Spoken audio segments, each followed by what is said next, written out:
بسم اللہ الرحمن الرحیم. عزیز طالبات، کل کا جو موضوع تھا وہ تھا عبدالغنی شیخ، زندگی اور ادبی کارنامے. آپ کی نصابی کتاب بہارستان میں ان کا ایک تاریخی سبق ہے، سلک روٹ. تو آج اسی سلک روٹ کے بارے میں مختصر اس کا تعارف ہوگا.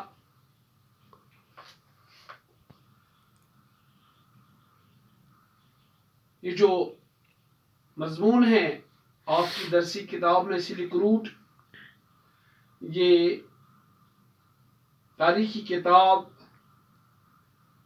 لداخ تہذیب و ثقافت سے ماخوذ ہے، یعنی اسی سے لیا گیا ہے. اس مضمون میں دنیا کی سب سے مشہور لمبی پر اسرار شاہراہ سلک روٹ کی تاریخی اہمیت اور افادیت کی وضاحت کی گئی ہے. مصنف نے اس مضمون میں سلک روٹ کی اقتصادی، سماجی اور تہذیبی پہلوؤں پر روشنی ڈالی ہے. سلک روٹ، اس کو شہرائی ابریشم کے نام سے بھی پکارا جاتا تھا. قدیم دنیا کی سب سے مشہور شاہراہ ہے جو روئی زمین پر انتہائی دشوار گزار خطوں سے گزرتی تھی. یہ چین سے ہوتی ہوئی یورپ میں قدیم سلطنت روما تک جاتی تھی. چین کے شہر گوانگ زاہو سے بحر روم کی بندرگاہ تک اس کی لمبائی تقریباً 15,000 کلومیٹر تھی. ایک سرے سے دوسرے سرے تک مال و اسباب کی نقل و حمل میں 1 سال کا عرصہ لگتا تھا. شہرہ پر بہت سارے شہر، قصبے، بستیاں آباد تھیں. مسافروں اور تاجروں کی رہائش کے لیے جا بجا سرائیں بنائی گئی تھیں اور مال کی نمائش اور خرید و فروخت کے لیے ایمپوریم بنے تھے.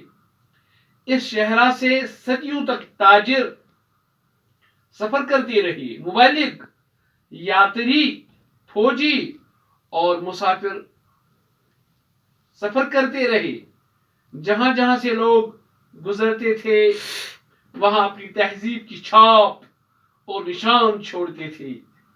جرمنی کے ایک محقق اور جغرافیہ دان بارون رچتافین نے ریشم کی مناسبت سے اس شہرہ کا نام سلک روٹ رکھا. سلک روٹ حضرت عیسیٰ کی ولادت سے کم از کم 200 سال پرانی ہے. تجارت اور برآمدات کے علاوہ شہرائے ابریشم کی تہذیبی، تمدنی اور ثقافتی اہمیت رہی ہے. مختلف مذاہب کی تشہیر اور تبلیغ کے حوالے سے بھی اس عظیم شہرہ کی اہمیت اور افادیت ہمیشہ قائم رہی ہے اور رہے گی. شہرائے ابریشم کی بڑی تجارتی اہمیت رہی ہے. اس راستے سے مختلف ممالک کے مابین بے شمار اشیاء کی برآمد اور درآمد کا سلسلہ صدیوں تک چلتا رہا. اس راستے پر چین سے ابریشم کا کاغذ، چھپائی کا سامان، بلوریں، برتن، بارود برآمد ہوتے تھے. وسط ایشیا سے گھوڑے، عطریات، نیل کے بنے رنگ، ناشپاتی اور اخروٹ وغیرہ برآمد کیے جاتے تھے. ہندوستان کی برآمدات میں کپاس، کالی مرچ، سندل کی معطر لکڑی شامل تھی. مغرب کے شیشے کے آرائشی سامان مشرقی ممالک میں برآمد کیے جاتے تھے. مغرب کے انگور کی بیلیں بھی آئی اور مشرق نے شراب کشیدہ کرنا سیکھا۔ تجارت کے فروغ کے ساتھ ان خطوں کی مصنوعات کی درآمدات اور برآمدات میں اضافہ ہوتا گیا۔ تجارت اور برآمدات کے علاوہ شاہراہ ابریشم کی تہذیبی، تمدنی اور ثقافتی اہمیت رہی ہے۔ سلک روٹ اور اس کی شاخوں کے راستوں سے دنیا کے بڑے مذاہب اس خطے میں پہنچے۔ سلک روٹ میں ایک دوسرے کو اپنی تہذیب اور کلچر، علم عرفان اور فنون لطیفہ سے روشناس کیا، جن کی وجہ سے مشرق اور مغرب بڑے گہرے اور قومی اثرات پڑے۔ یہی خصوصیات سلک روٹ کی تاریخی اہمیت کو بڑھاتی ہیں اور عالموں، دانشوروں، محققوں کو دعوت فکر دیتے ہیں۔ مارکو پولو ایک عظیم مغربی سیاح تھا۔ انہوں نے اپنی ساری زندگی دشوار گزار سفر طے کیے ہیں۔ انہوں نے اپنے مشہور سفر نامہ میں شاہراہ ابریشم کا تذکرہ کرتے ہوئے تحریر کیا ہے کہ سلک روٹ کے ریگستانی حصے پر مجھے مختلف مصائب کا سامنا کرنا پڑا۔ سفر کے 30 دن مشکل ترین تھے۔ اس دوران ایک دن اور ایک رات سفر کرنے کے بعد پانی ملتا تھا۔